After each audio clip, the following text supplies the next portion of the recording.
Louis Ternoir, mon père, notre père, est né le 10 novembre 1908 à Lyon, dans une famille de la petite bourgeoisie lyonnaise. Il était le troisième enfant, mais le premier garçon. Il avait deux sœurs aînées. Après lui, il y aura deux garçons et une autre fille.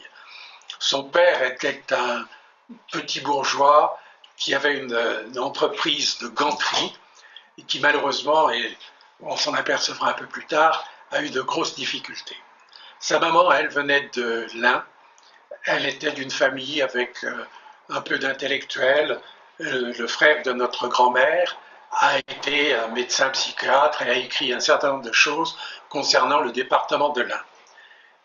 Le drame, le premier drame de la vie de notre père, c'est qu'en 1918, sa maman est morte de la grippe espagnole. Et je crois qu'il ne s'en est jamais remis, que toute sa vie, cette disparition pour cette maman qu'il adorait a été un drame dont il a souffert pendant toute sa vie. Un peu plus tard, alors qu'il avait 16 ans, son père a eu des grosses difficultés car son associé l'a trahi et est parti avec la caisse. Et donc à 16 ans, notre père a été obligé d'arrêter ses études, qui étaient jusque-là assez brillantes, et de se mettre à travailler. Il a fait des petits boulots du style vendeur de savon de Marseille à domicile, et puis il a été engagé dans une entreprise de métallurgie lyonnaise, Descours et Cabot, et très vite il a été attiré par le mouvement syndical chrétien et par un homme, Marius Gonin, qui a eu une influence considérable sur sa vie. Eh bien, ça a été une chance dans sa vie, car à ce moment-là, le syndicat chrétien du Sud-Est, pour lequel il militait beaucoup, l'a récupéré, lui a demandé de s'occuper du journal, et ça a été le pied dans l'étrier du journalisme qui a marqué ensuite toute sa vie professionnelle.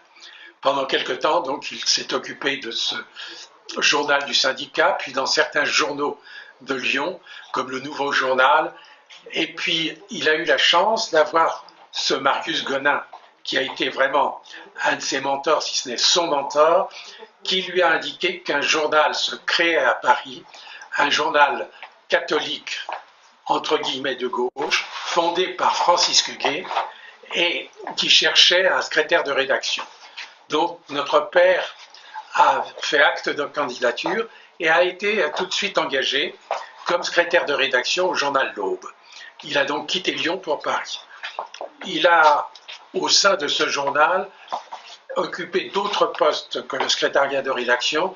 Assez vite, c'est lui qui s'est occupé de la rubrique de politique étrangère, ce qui lui a permis, à cette période difficile pour l'Europe, le monde entier, mais surtout l'Europe, de prendre des positions à la fois contre le nazisme, contre le fascisme, contre le franquisme, et cela, là aussi, a marqué beaucoup toute sa vie. Il en est devenu d'ailleurs, au fur et à mesure, le rédacteur en chef. Cet engagement vers des causes justes a été concrétisé juste après la déclaration de guerre. Il est parti, comme tous les hommes de son âge, il est parti faire la guerre, à la fois en Belgique et dans le nord de la France, dans un régiment d'artillerie auquel il avait fait déjà à son service militaire ses classes, régiment qui a été en grande partie décimé. Il s'est retrouvé d'ailleurs assez vite, alors qu'il n'était que sous-officier, le plus haut gradé de son régiment. Il a réussi à travers la France qui était dévastée, où partout les gens réfugiés partaient, quittaient leur domicile pour aller se réfugier au sud. Il a réussi à ramener les quelques camarades qu'il avait autour de lui jusqu'à le sud de la France, où ils ont été démobilisés. Pendant ce temps-là, sa femme, ma mère, notre mère et moi, qui étais déjà là, nous avions été nous réfugier en dehors de Paris, dans le Cher, pour éviter l'arrivée des Allemands à Paris. Nous étions là avec notre grand-père, Francisque Gay, notre grand-mère et un certain nombre de parents pour éviter d'être coincés à Paris, comme certains l'ont été. Par la chance, peut-être le miracle, nous avons réussi à nous rejoindre à Lyon, où très vite, papa, Louis Ternoir, s'est engagé dans la résistance, aux côtés de gens comme Lucie Aubrac, comme Emmanuel Dacier de la Vigerie et comme d'autres. Et il a eu je pense, sa démobilisation qui a dû arriver aux environs du mois de juillet 1940, il a réussi à vraiment s'engager dans la résistance. Il avait rencontré un homme qu'il avait connu avant la guerre, Stanislas Fumet, qui avait décidé de créer un journal qui s'appelait Temps Nouveau, qui était un journal qui jouait, si je puis dire, sur les mots. Il développait des articles, j'en prends un par exemple, sur Jeanne d'Arc, disant qu'elle n'avait jamais cédé à la tentation de collaborer. Mais très vite, les autorités vichyssoises, en particulier l'amiral Darlan, ont condamné le journal et l'ont interdit. Donc ce début de guerre s'est prolongé à Lyon, mais très vite, il s'est trouvé aux côtés de Georges Bidault.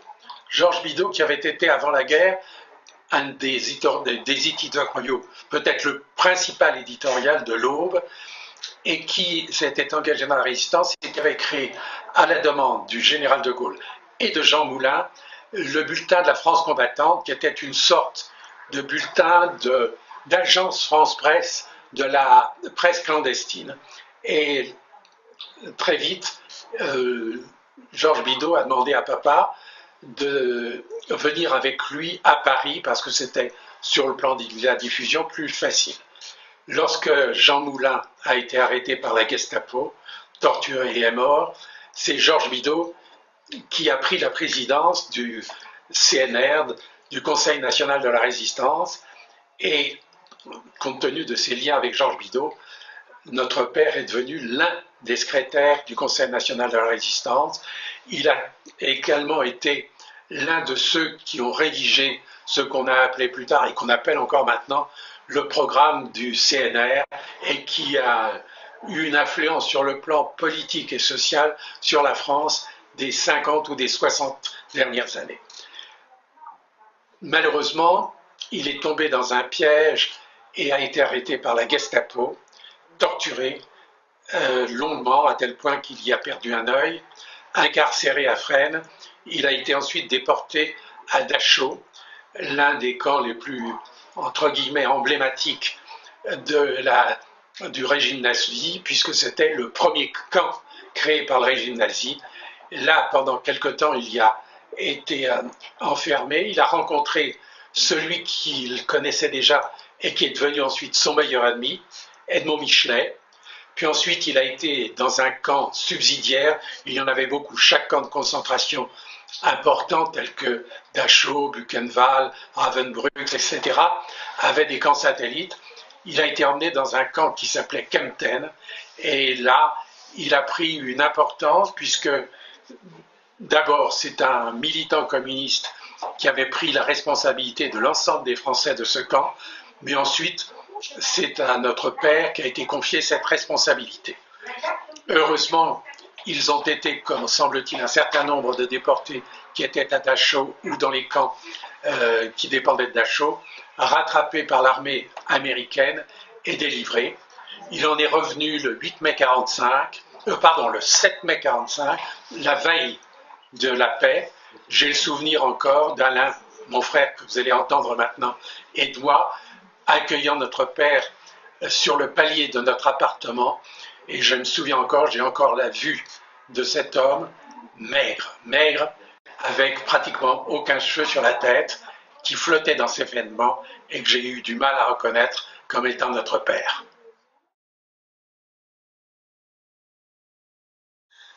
À la Libération, sortant de l'horreur de Dachau, de son camp de déportation, où l'autodidacte, syndicaliste chrétien, journaliste d'avant-garde, antifasciste, anti-hitlérien, Louis Ternoir va entrer en politique. Il est en continuité par rapport à l'engagement de ses convictions jusque-là. Néanmoins, il ne s'y était pas préparé. La politique n'était pas sa vocation.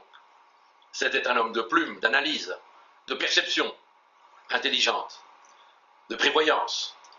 Mais il n'avait pas envisagé auparavant à faire de la politique comme un parlementaire.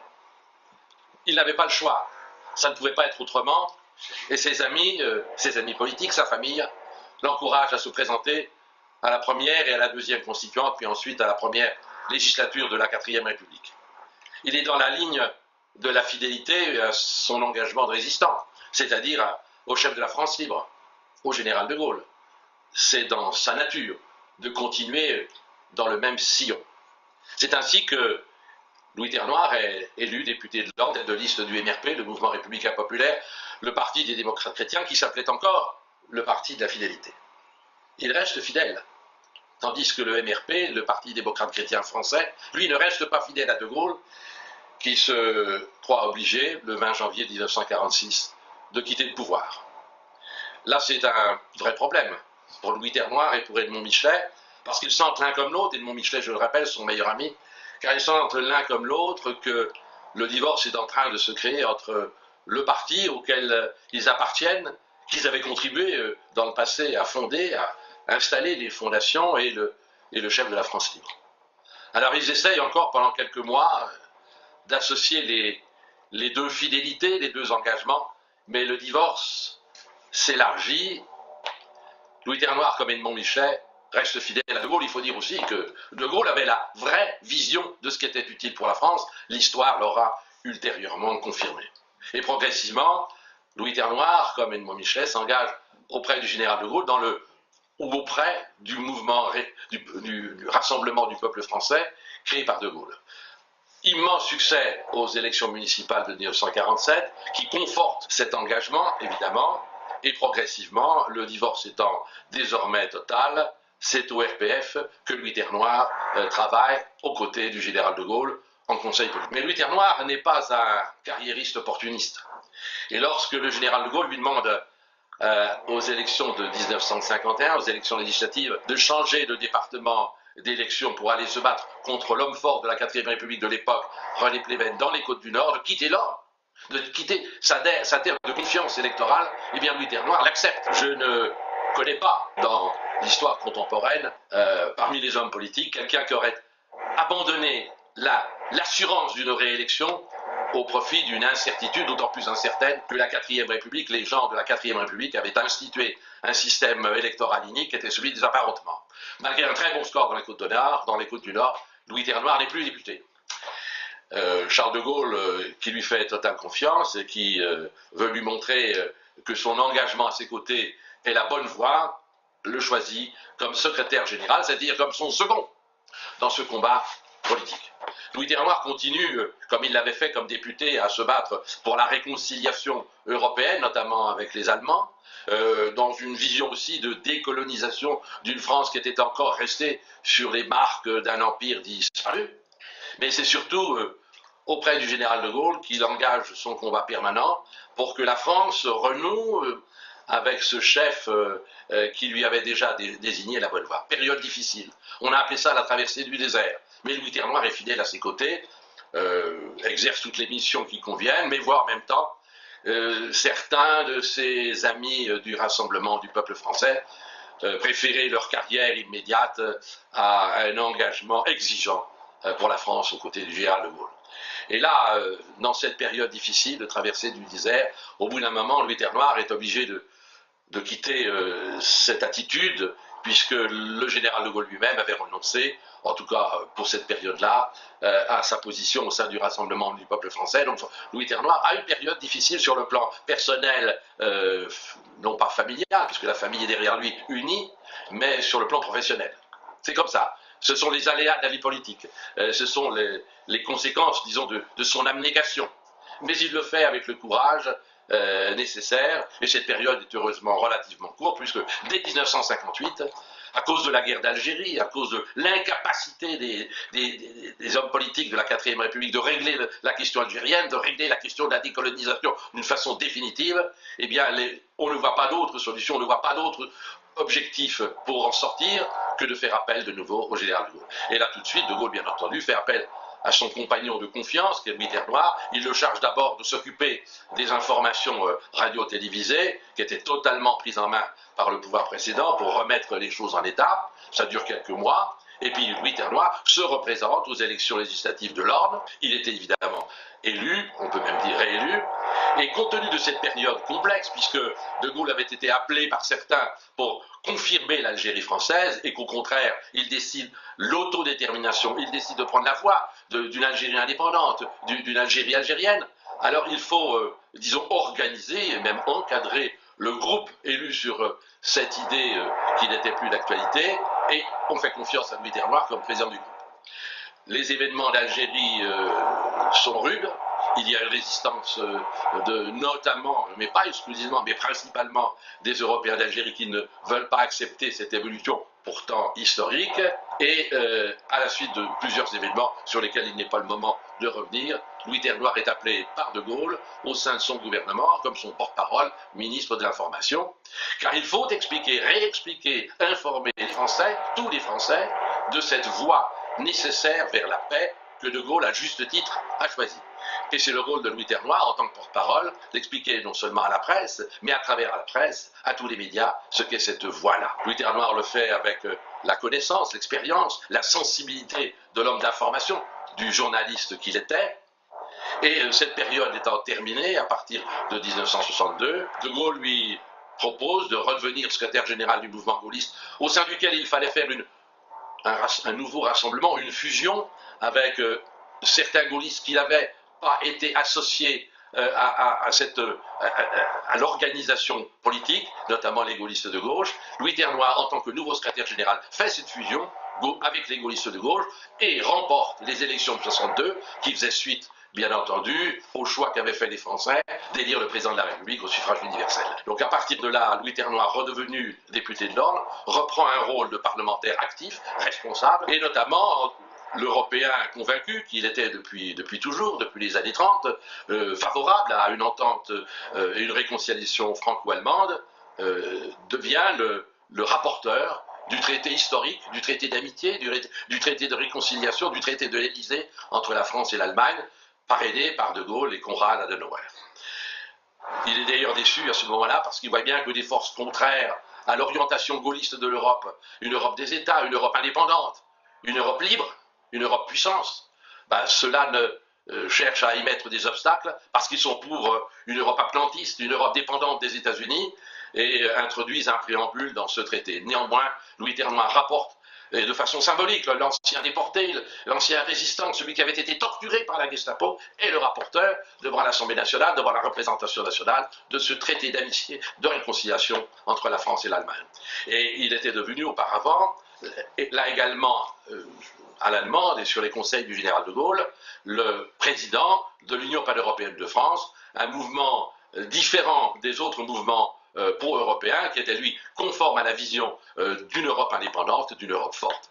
Et à côté de cet engagement qu'il amène au Parlement européen, dont il devient assez rapidement le vice-président, Louis Ternoir aussi suit la vision gaulliste d'une France réconciliée avec l'ensemble de la Méditerranée, notamment avec le monde arabe, et en particulier, il choisit de se battre pour l'honneur et la défense des intérêts légitimes du peuple palestinien, brimé, occupé, durement, réprimé, honteusement, et il le fait avec beaucoup de courage, parce que tel n'était pas, disons, le sentiment dominant qui existait non seulement dans la classe politique, mais dans la France de l'époque. Voilà, ça c'est Louis Ternoir. C'est un homme de résistance, c'est un homme de conviction, ça n'est pas un opportuniste, c'est un homme qui a mis sa carrière au service de sa foi, de ses engagements. C'est un fidèle, c'est un exemple. Après le récit de mes frères François et Alain, qui est nourri, comme vous avez pu le constater, de leurs souvenirs autant que de leur lecture et de leur culture politique, je voudrais conclure cette vidéo par la question que pose Hélène Boivin: quelle relation entre De Gaulle et Louis Ternoir? Autre question, importante pour comprendre sa biographie politique: y a-t-il une continuité dans le parcours de Louis Ternoir entre l'avant-guerre et l'après-guerre? Hélène Boivin cherche ce qu'il y a eu de commun entre les deux hommes avant qu'ils se connaissent. Quelques lectures, leur foi chrétienne.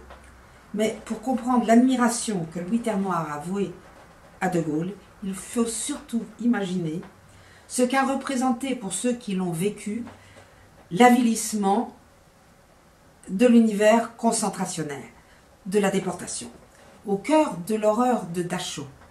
De Gaulle était l'espoir qui faisait vivre les déportés. Sous les humiliations, Charles de Gaulle, écrit mon père, était notre revanche. S'en est suivi une période de 30 ans où Louis Ternoir fut fasciné par la personnalité du général de Gaulle.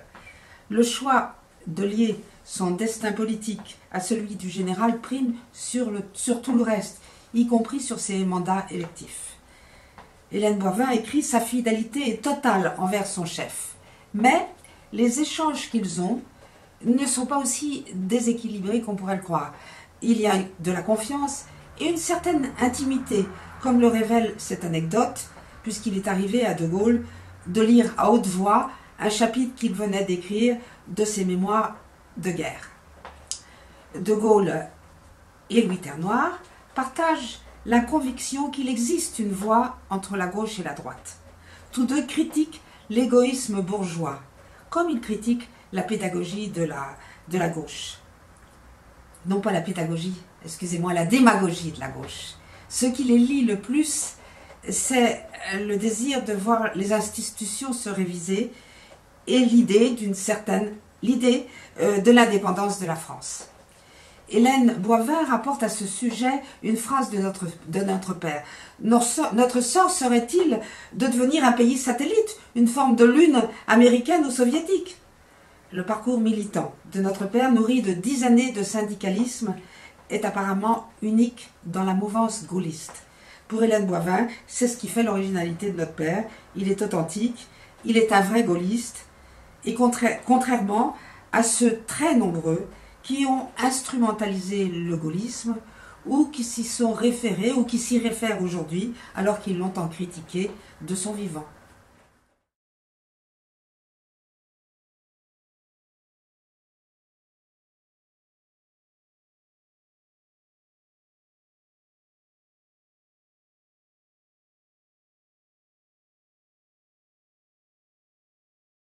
Oui, je crois que c'est une heureuse initiative, parce qu'effectivement, Louis Ternoir, qui a joué un rôle important dans l'histoire du gaullisme, aux côtés du général, est une figure dont le souvenir s'est un peu effacé. Et ça tient aussi, à mon avis, à son caractère et à sa personnalité, parce que c'était quelqu'un qui n'a jamais essayé de se mettre en avant. Il avait une conception, au fond, on pourrait presque dire, sacrificielle de la politique, et ça renvoie à ses racines culturelles et spirituelles profondes, à son engagement chrétien. Il fait partie de ces gaullistes qui étaient issus du courant démocrate chrétien. Son beau-père était Francis Cueillet, qui était l'un des grandes figures du mouvement démocrate chrétien. Et son premier engagement il était devenu journaliste très, très vite, et il était devenu journaliste dans un journal aux côtés de Georges Bidault, l'Aube, qui était particulièrement représentatif de ce courant. Et ce sont ces convictions qui l'ont amené très vite, pendant la guerre, à s'engager dans la résistance. Il a été arrêté, d'ailleurs, il est devenu même secrétaire du Conseil national de la résistance. Il a été arrêté 2 fois par le Gestapo, finalement déporté en Allemagne. Il en est revenu par miracle. Et là, il a repris d'ailleurs dans un premier temps son engagement démocrate chrétien, c'est-à-dire au sein du MRP. Il ne faut pas oublier qu'à l'époque, le MRP, dans un premier temps, était perçu comme le parti de la fidélité à De Gaulle. Après, il y a une évolution. Cette évolution a été telle d'ailleurs que Louis Ternoir a quitté le MRP, puisque le MRP, le démocrate chrétien de l'époque, donc a refusé ce qu'on appelait la double appartenance, c'est-à-dire le fait de pouvoir appartenir à la fois au RPF, qui n'était pas vraiment un parti, que le général avait conçu comme un mouvement, et au fond un mouvement qui avait vocation à fédérer. Bon, finalement, ça s'est pas tout à fait passé comme ça, et il y a eu des clarifications, et donc Louis Ternoir est devenu, ça a été intégré complètement au courant gaulliste, à telle enseigne d'ailleurs, qu'il est devenu le secrétaire général du Rassemblement du peuple français de 1951 à 1954. Et c'était une tâche très, très importante. Et sans doute très difficile, parce que c'était les années, finalement, où, après une première vague de succès, le Rassemblement du peuple français s'est un peu enlisé, et à telle enseigne d'ailleurs que le général, en 1953, a mis fin, au fond, a pris ses distances, s'est retiré à Colombey, a écrit ses mémoires en attendant ce qui s'est passé en 1958. Et donc, c'était sans doute une tâche très ingrate. Et je parlais tout à l'heure de conception sacrificielle de la politique, c'est sans doute ça. Et c'est ça, à mon avis, aussi, qui le relie à De Gaulle, parce qu'on trouve ça aussi, à mon avis, chez De Gaulle. Quand on lit, par exemple, le testament politique de Richelieu, on voit très bien qu'il y a au fond des formules qui pourraient être signées par De Gaulle. Il y a cette idée que le pouvoir implique quelquefois d'être dur, et oui, il y a cette conception. Je pense que c'est profondément ce qui le reliait, au fond, au général. Et puis alors ensuite, il a été président du groupe gaulliste à l'Assemblée nationale, de 59 à 60, ce qui n'était peut-être pas non plus une tâche très, très facile, mais surtout, alors il est devenu pendant un an, de 60 à 61, ministre de l'Information, à une époque où le problème principal était celui de l'Algérie, enfin de l'avenir de l'Algérie, et pour le ministre de l'Information, c'était pas facile, parce que les intentions du général étaient encore ne pouvaient pas être complètement dévoilées, donc il fallait indiquer une direction, tout en essayant d'éviter des clashs, quoi. Et puis il y avait toute cette partie de l'opinion des Français d'Algérie, évidemment, qui était extrêmement attentive, c'est le moins qu'on puisse dire, à tout ce qui pouvait se dire. Donc c'était une mission particulièrement difficile. Et ça l'a amené, d'ailleurs, à recueillir, parce qu'il a participé à tous les conseils des ministres. Et oui, il a eu le poste qu'a eu Alain Peyrefitte après. Alain Peyrefitte a pris le relais. Et ça a amené Louis Ternoir à prendre aussi des notes à la suite de non seulement des conseils des ministres, mais des conversations qu'il pouvait avoir en marge avec le général. Et ce sont ces conversations qui sont passionnantes, qui ont été déposées aux Archives nationales et qu'on retrouve dans le livre qui a été publié, que j'avais moi-même beaucoup puisé dans le livre que j'ai consacré au général. Et ce sont on voit d'ailleurs pourquoi Louis Ternoir n'en a pas parlé. Il a écrit un livre sur De Gaulle et l'Algérie. Il ne fait pas mention de ces conversations qui souvent font apparaître De Gaulle, il faut bien le dire, d'une façon assez rude vis-à-vis des Français d'Algérie, des harkis. C'est quelqu'un qui tranchait dans le livre. Bon, et évidemment, c'était une période particulièrement difficile et douloureuse. Et on peut penser que Louis Ternoir a estimé qu'il fallait que le temps passe, et il a peut-être eu raison, parce qu'aujourd'hui, on perçoit peut-être mieux l'attitude de Gaulle, enfin c'est moins passionnel en tout cas. Et donc je pense qu'il a préféré réserver ça aux historiens. Voilà, c'est ce qui s'est passé. Voilà, donc Louis Ternoir est une belle figure, et qui mérite d'être redécouvert par les historiens, et je crois que c'est ce qui est en train de se passer, puisqu'il y a un travail universitaire de grande qualité en cours, et cet anniversaire qui va être l'occasion de redécouvrir son rôle et sa personnalité.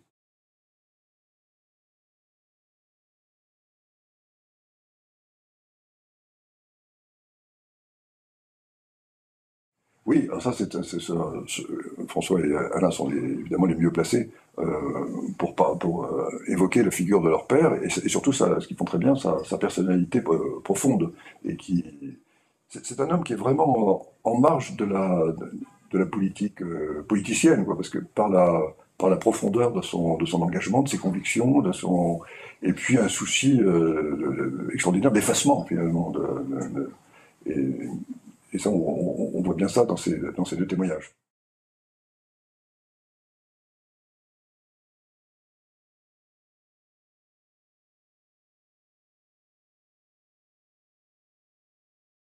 Oui, Louis Ternoir faisait tout à fait sienne la conception qu'avait De Gaulle de la construction européenne, et c'est comme ça qu'il a été amené, je crois à la demande du général d'ailleurs, de s'occuper de l'Union pan-européenne qui avait été lancée par Coudenhove-Kaleri, et dont les liens d'ailleurs avec De Gaulle étaient assez significatifs. Et c'était à l'époque, si je me souviens bien, oui, du traité franco-allemand, qui n'a pas donné toutes ces... Enfin, qui a quand même, il faut pas oublier que ça a quand même concrétisé de façon spectaculaire la réconciliation franco-allemande, au fond, assez peu de temps quand même après la fin de la guerre. Ça a été un événement et un symbole. Ce qui ne s'est pas produit, c'est ce que De Gaulle en attendait sur le plan diplomatique, en ce sens que les Allemands sont restés attachés en matière de défense, notamment à la conception atlantiste. Et donc tout ce volet diplomatique, évidemment, est tombé à l'eau, à la suite aussi du préambule qui a été voté par le Bundestag.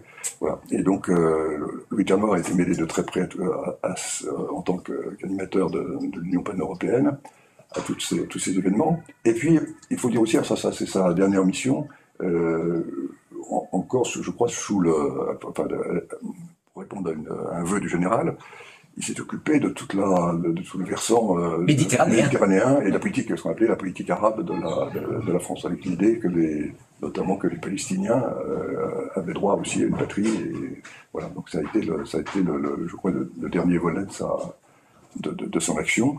Et c'était encore au fond, j'allais dire, une mission un peu sacrificielle, parce que c'était pas facile d'expliquer ça à une époque où quand même le courant l'opinion était encore majoritairement plutôt de l'autre côté, quoi.